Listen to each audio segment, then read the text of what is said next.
this hotel, and he's like, hell yeah, I'm going to build this hotel. Okay, I'm bored. Guys, we need to come up with some sketch ideas for tonight. I still have to get a haircut, so what ideas do we have? Tony, what do you got? So what if we have a sketch where we've got two roommates, but they break up? I don't know. Nick, what do you have? Oh, what? Okay, what if we have like this sketch where we have roommates and they break up? I love it. Nick, what the heck? That's my intellectual property you just swiped. Yeah, tough break, man. Hey, you two stop squabbling, or I'm gonna put you in timeout again. It's true, we don't have time for all this, okay? Coming up with who came up with what sketch idea, all right? So I got it. Here's what we're gonna do.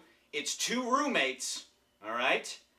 And they break up. Hey. Oh, that's good. That's good. Yeah. We're gonna do that right after the musical. Wait, we're doing a musical? Yeah. Kathy wrote it this morning. Kathy, I like the idea, but I don't think we have time for a musical. It's a lot of rehearsal time. It's a whole process. Well, that's fine. I wrote it for episode 5 anyway.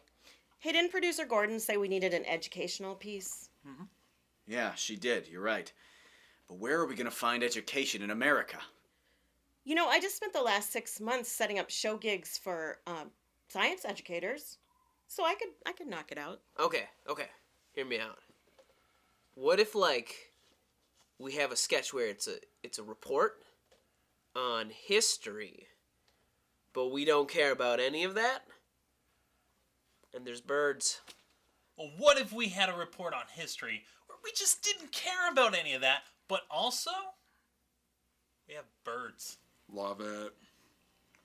Why are you eating a corn dog right now? Hey, don't corn dog shame him.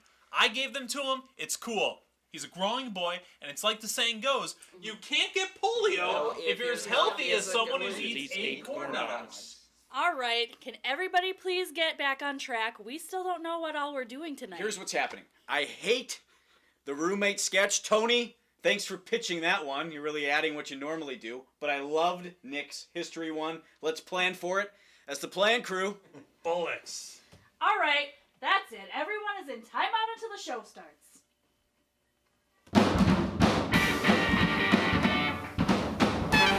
Live from Teatro Zucconi in beautiful downtown Duluth, Minnesota, it's Twin Ports Tonight with Andrew Kirov. Tonight, Ojakangas and Lil Stocke. Featuring the Twin Ports Tonight band, I'm Steve Wyeth, and now your host, Andrew Kirov.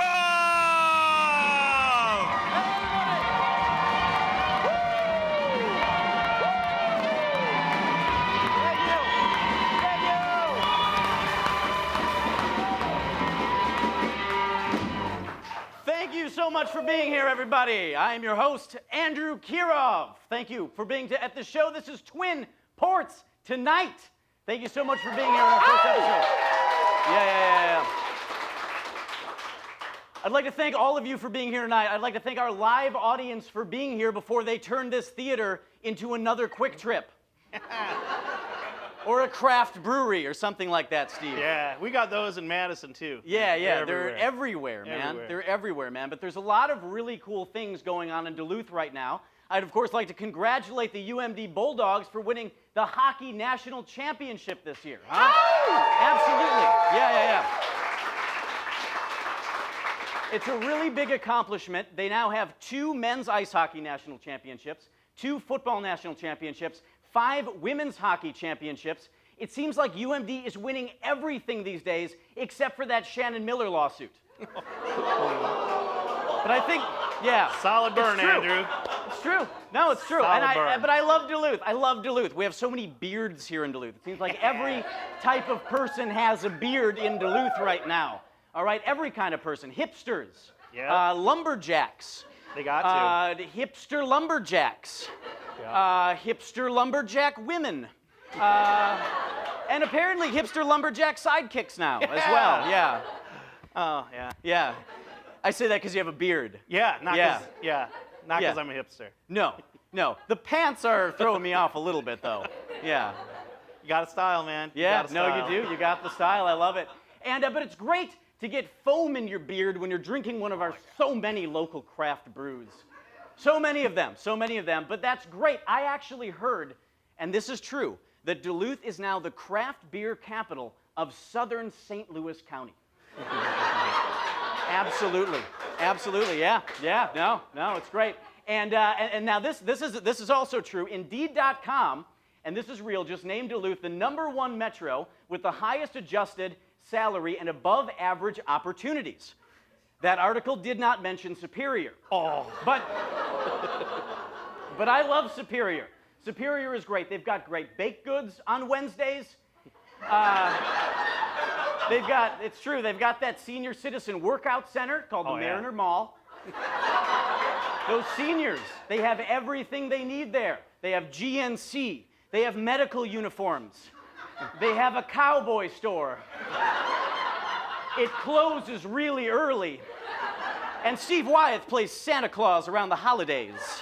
I'm real hot with the seniors, Andrew. Yeah, you are, man. They like you. They like you. Yeah. That's actually why we brought you on the show. Yeah. We want to be more hot with the seniors. Got to bring that demo. Yeah. I think we're doing it, man. I really, really do. But we are so excited to work with WDSC, our local PBS station. Let's give a round of applause for them. Absolutely. Yeah, and in order for us to have the opportunity with WDSC, they actually passed on some other local show ideas to do Twin Ports Tonight. And I've been given permission to share with you what some of those other local show ideas were. Okay, first of all, this is the idea they passed on, the Mighty Morphin Iron Rangers. I liked it. I liked that one. I don't know. And then, okay, here's another one. It's kind of, it was animated. It was Ashland Before Time. That's what it was called. And this was a teen drama series. This was one of my favorite. Gilbert Girls.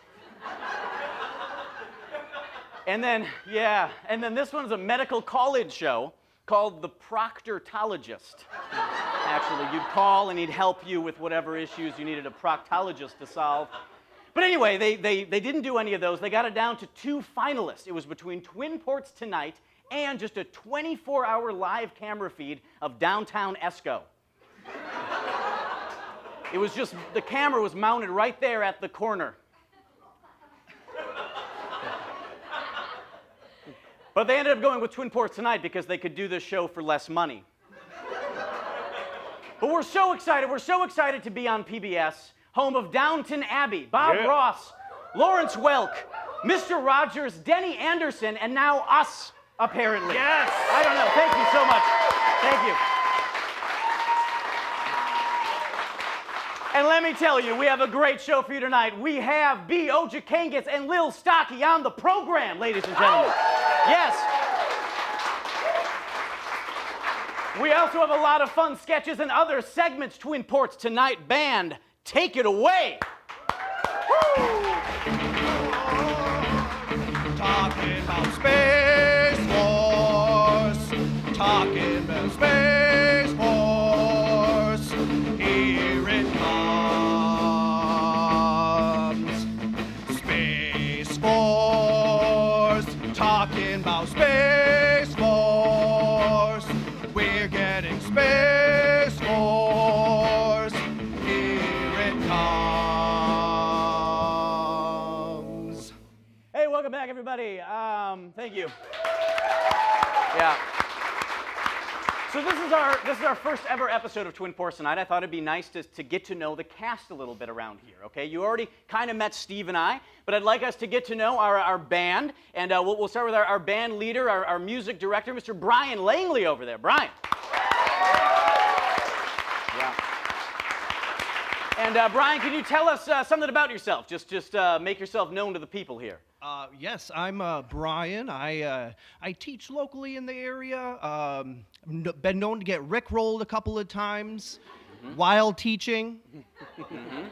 Absolutely, absolutely. And can you introduce us to the rest of the band here? Absolutely. Over here to my right is Hunter Hamby on the trombone. Woo!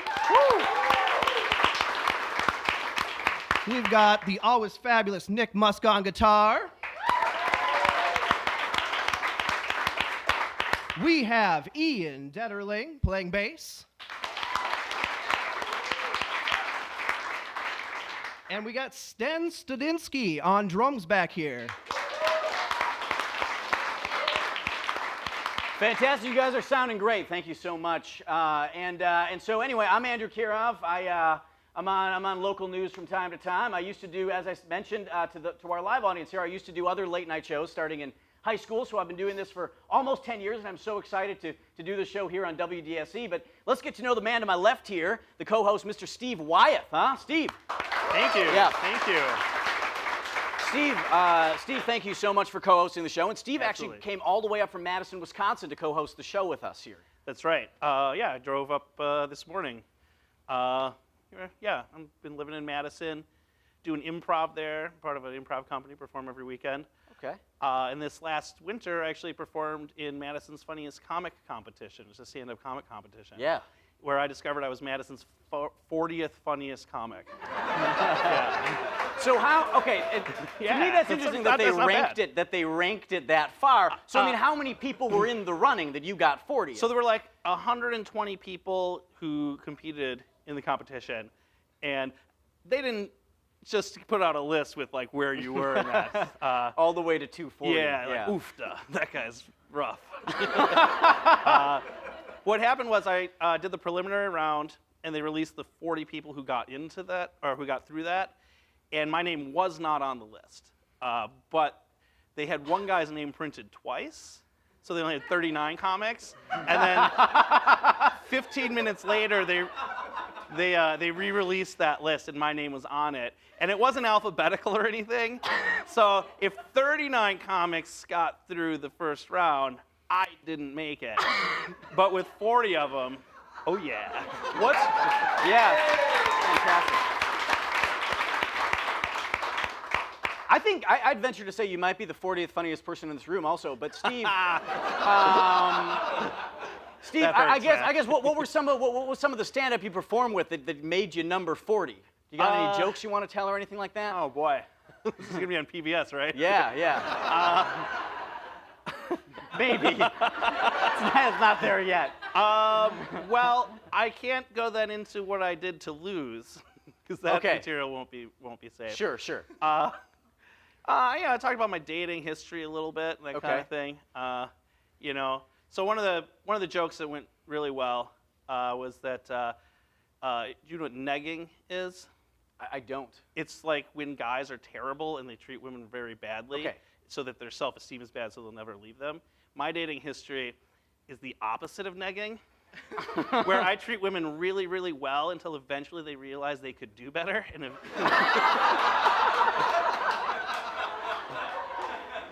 Yeah. But it opens you up for time to drive to Duluth and co-host a TV absolutely. series. Yeah, all right. So that's Steve Wyeth, everybody. That's Steve Wyeth. And now that we've gotten to know the cast of characters a little bit, I think it's about time that we might move on with the show. And we've got a great show for you guys this evening. Sorry, I'm just wondering what exactly is going on around here? Ladies and gentlemen, this is Wendy Gordon from PBS headquarters. Wendy Gordon. Ms. Gordon, what brings you on the show? Well, I'm not one that really cares for live entertainment. I think that I've actually only seen one live show, and that was a staged reading of This American Life with light jazz saxophone playing in the background. How was that? It was a little bit droll, I would say. Sure, yeah. So anyway, what brings you here tonight? What did you want to talk to us about? Well, I actually wanted to talk to you a little bit about who's going to be on your show tonight? Actually, I'm just sort of curious. I don't really know who that is. So. Absolutely. So we've got Steve Wyeth, and then later on we have Lil Stocke and also B. Ojakangas. B. Ojakangas is oh, sorry. Yeah. Sorry, yeah, I got a little emotional about that. I'm very sorry. Anyway, back to the structure that we need you to keep very firmly here on public television. Sure. Yeah. Well, first of all, we need to keep with our charter. We also need to keep our sponsors, and we need to keep our audience happy and our board. And so really, every single episode that you have has to contain at least several minutes of educational programming. Several minutes? We don't have time for that. Well, then I'm afraid we can't be in business together, Mr. Kirov. You know, public television is a little more hard to deal with than your local news. Okay, well, yeah, maybe that's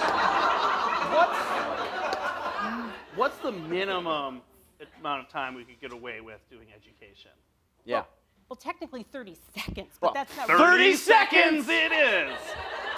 PBS is a private, non-profit corporation in partnership with its member stations. Non-commercial educational license who serve the American public with programming and service of highest quality, offering educational media that helps preparing children for success in school. We will now provide 30 seconds of education.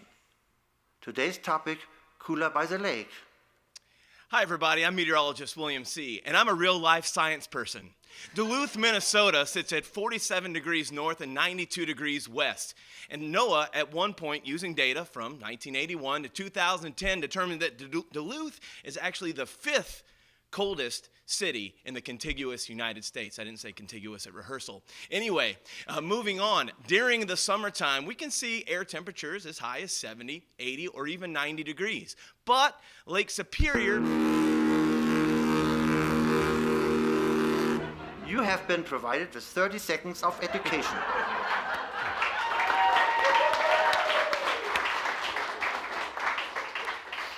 Hello, my name is Macy Wilson, and this is my history report. How the Twin Ports was founded by Macy Wilson. A long time ago, in the year 1854, several businessmen discovered a map drawn by a man named Samuel de Champlain. They saw that he wrote on the map Superior Iron Ore. They thought that that was a business name and went to trade with them. When they arrived, there was no one there. That was Superior's first recorded failed business. The businessmen set up camps and attempted to start new iron ore businesses. That is how Superior was founded. To try and connect new businesses to other towns, they built Tower Avenue. The road was so named because they aligned the road to point directly at the city of Tower, Minnesota. Instead of reaching Tower, Minnesota, they ran into the St. Louis River. Many years went on, and everybody got bored of staying in Superior. What treasures and trade opportunity lied northwest in Minnesota? So they built the Blonic Bridge, which was Old American for Blonic Bridge. But on the other side, it was just Proctor. Nobody wanted to be in Proctor. So they built Duluth. Building the city was very dangerous. Between Proctor and the water was rolling hills, wild birds, and broken slip bridge. It still stands to this day to remind us of our humble beginnings. Proctor, Duluth, and Superior became the Triports. Together, they made good economic decisions, attracting many wealthy customers like the General Mills ship. General Mills realized if they stored all of their cereal on the boats, that the land rodents could no longer eat their food. This was what we know today as the start of the First Bird War. The piping plovers were very hungry and hated consumerism, so they attacked the cereal ships. The Triports fought the birds back to their home base on Park Point. However, there was a discovery of poison ivy. It was really itchy, and so the Triports retreated, unable to finish off the last of the surviving piping plovers. President JFK thought that the Triports did a really good job at fighting birds. To honor their deeds, JFK announced that Superior was to build the Android Hotel specifically for JFK Jr. to be conceived in. To prepare for the visit, Secret Service had to investigate the area. They discovered that Proctor had betrayed Duluth and Superior. They were the ones that planted the poison ivy on Park Point to protect the piping plover. Proctor was then kicked out of the group for being weak and not even being a port. JFK then announced that Duluth and Superior would henceforth be known widely as the Twin Ports. The end.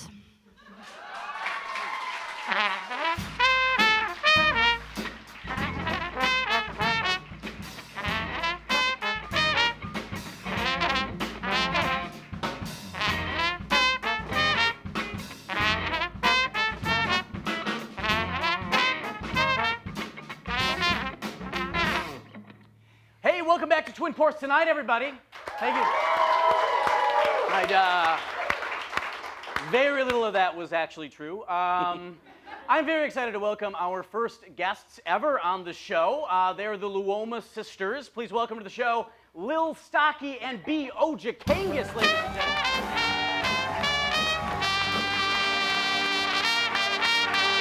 Thank you. Thank you for coming on. You can sit down right here. Thank you. Thank you for coming on. You can sit down right there, yeah. Okay.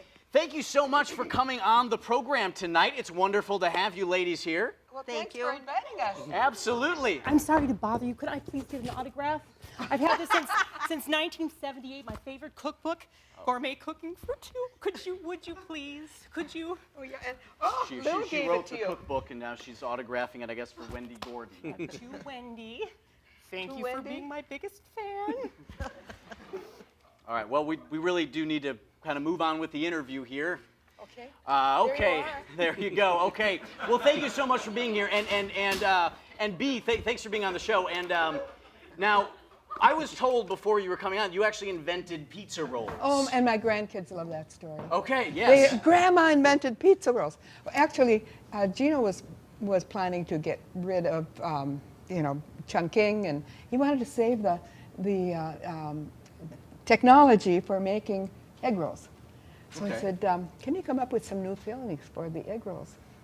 And I said, yeah, why not? So I made about 55 different fillings. We all tasted them. Okay. And yeah, and I froze them, and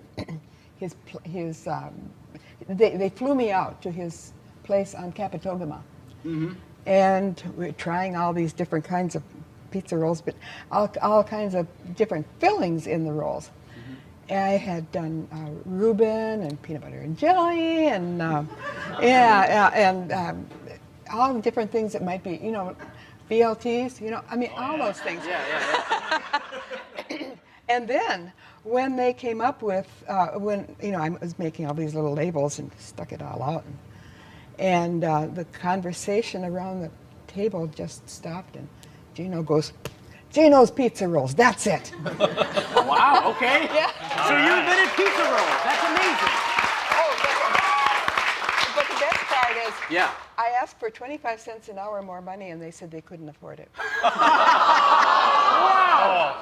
All right, that's too bad. I asked for the same thing, and they said the same thing. But Lil, so I mean, your sister, she's been on all these shows, she's been cooking and all that stuff. But you're also a pretty famous local business person, is that right? Oh, I don't know. Thank you. Yeah, no, that's what they tell me. Right, so you were one of kind of like the pioneer business women here in this area, right? Right. I started in the real estate business probably over half of my life ago. Wow. And I was one of, at the time, there were only 5 women in real estate, 200 realtors all together, and there were 5 women. And so then, I went to a company called Stevenson Company, and he wanted to have our, like, Mr. or Mrs. or Ms. I left there. I went to Modern Men from Allison, and I was the first woman there as a realtor. And then they needed a new manager, so I went to apply for the job, and they said, no, we do not want a woman. And so I quit, and I started my own company, Lil Stocke. All right. Yeah, there you go.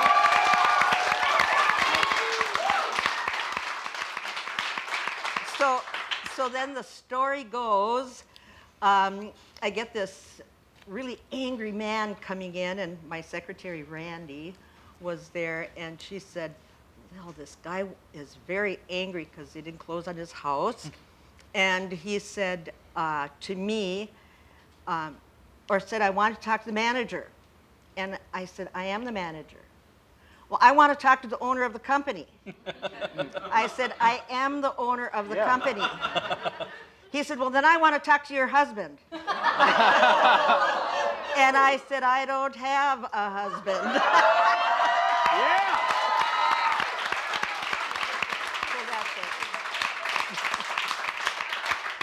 That's amazing. And so now, you guys, thanks again for coming on the program. And I mean, is there any other fascinating story that either of you guys kind of want to share with our audience while you're here? Wow. Well, I was there when Lil was born. Wow. That's She made amazing. a salt cake. I made a cake for my mom. She had told me how to make a cake, but I couldn't read yet. I was too little. Wow. And so I didn't make any notes. And so I tried to remember what goes into a cake, and I mixed it all up. And she had said, well, you know, before you put it in the oven, you should just taste the batter, because then you can tell if something's missing, and it might taste a little flat. So then add a pinch of salt. So I said, okay. And then when I was all by myself, you know, and I thought, well, Mom said to add a pinch of salt if it tastes flat.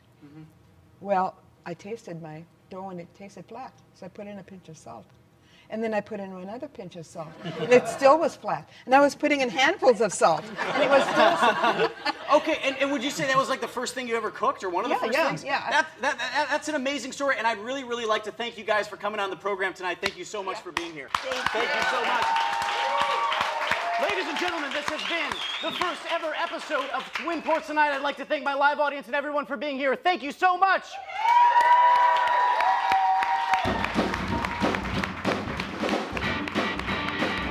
Thanks, guys. Thank you.